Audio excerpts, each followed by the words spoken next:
They called it the morality study, but there was nothing moral about it. In the winter of 1971, 12 volunteers were led through a steel door deep beneath an abandoned university building. They had been promised $1,000 each to participate in a psychological experiment that would reveal the nature of human conscience.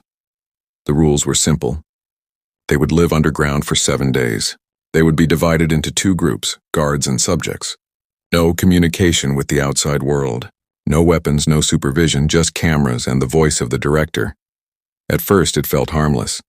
The guards wore gray uniforms, the subjects plain white. Everyone laughed nervously, pretending it was just another study for science. By the second night, laughter had disappeared. The guards began to change. They stopped calling the others by name and started using numbers. Subject 6, kneel. Subject 4, you don't eat until you obey. There were no consequences. The director's voice encouraged them. Observe morality under pressure, he said through the speakers. You are free from judgment here. By the 3rd day, the first scream echoed through the hall. The guards had locked Subject 9 in a dark cell with no light and no food. When they opened it 6 hours later, he wasn't speaking anymore. He just stared. His eyes looked emptied. Subject 3 begged to leave. The director refused. You agreed to the contract. Freedom is denial. No one slept. The underground lights buzzed non-stop, pale and flickering. One guard, David, began pacing in circles, whispering that someone was watching them from behind the mirrors. Another claimed the cameras had moved on their own. The worst came on the 5th day. A sudden blackout. Total silence. The director's voice stopped. When the emergency lights flickered back, one of the subjects was gone. Just gone. His bed empty, a smear of blood across the floor leading to the vent. Panic spread. The guards tried to open the main door, but it was welded shut. There was no signal, no sound, only the hum of the lights and the smell of something rotting near the vents. Subject 6 began to cry, whispering that he saw someone crawling in the darkness. Not human, he said. It's wearing our faces. By the 6th day, the group had fractured. Guards now hunted subjects through the hallways, half out of fear, half out of madness. They dragged them into the cells, locking them one by one, claiming, it's part of the test. We need control. But control was already gone. David, the calmest guard, was found sitting in the corner of the surveillance room, eyes open, smiling. The monitors showed the same scene on every screen. A man standing alone in a dark hall. The same man 12 times. Each screen showed him moving closer. By the final morning, there were only 4 people left. No one knew where the director's voice had gone. No food, no exit. Just whispers through the vents, voices that sounded like their own. When rescue teams finally entered the facility on the 8th day, they found the door unsealed, the lights off, and a smell like burnt metal.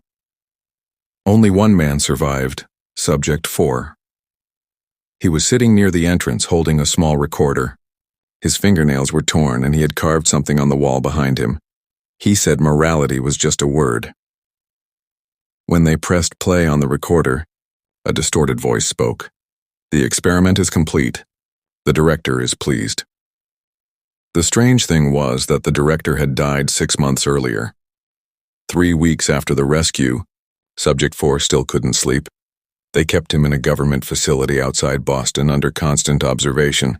Doctors called it post-traumatic psychosis, but he knew it wasn't. He could still hear the director's voice.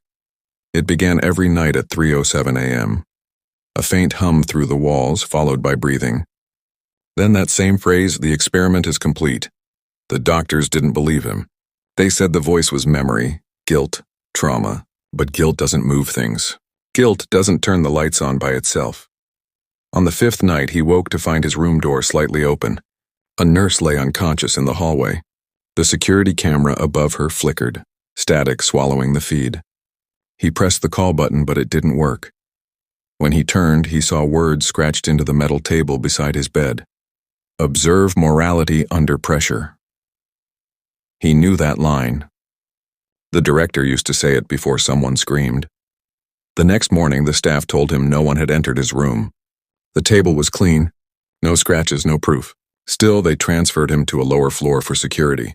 Down there, he met Dr. Ames, the man who claimed to have been part of the original research team in 1971. Ames was old, pale, and carried a small recorder in his pocket. He asked Subject 4 the same question every day. "When the lights went out, did you see the director?" Subject 4 never answered.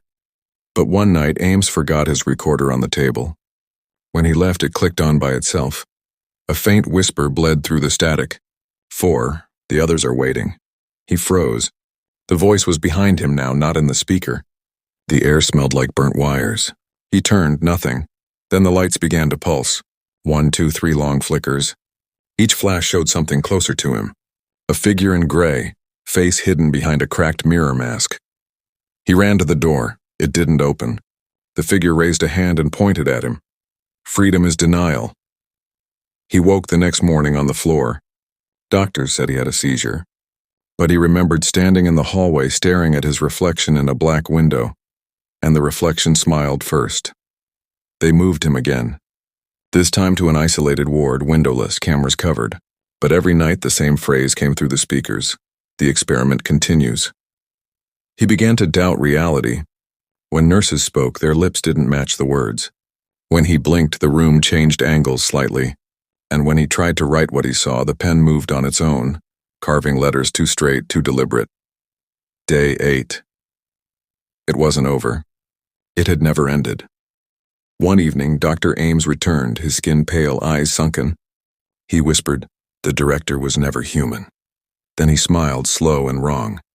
"We built something that learned what morality tastes like." He dropped a tape recorder on the bed and left. Subject 4 played it. Voices filled the room, dozens of them, the missing subjects, begging, laughing, crying. Then the director's voice, calm and close. "We are all the control group now." The lights cut out again. When guards entered the room an hour later, it was empty. Only the tape remained, still spinning, whispering the same words on loop. Day 9. Observe morality under pressure. They sealed the room after that. But one of the guards swore the lights inside still flicker every night at 3:07. And sometimes, through the intercom, they hear breathing, soft, steady, waiting. A week after they sealed the room, the power in the entire facility went out. Every backup generator failed at once, plunging the underground halls into silence. When the lights came back 3 minutes later, security found a single message burned onto the central monitor. The experiment is not complete.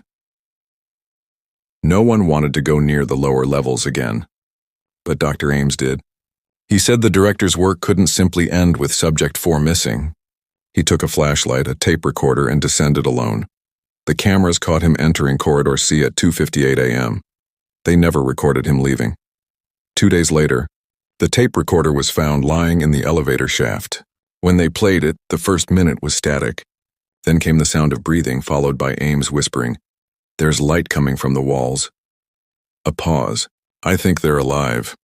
The recording cut to a distorted voice, half mechanical, half human. Observation resumes. Day 10. After that, the government shut down the building. The survivors were relocated, names changed, records erased. Officially, the morality study never existed. But Subject 4 was not among the dead.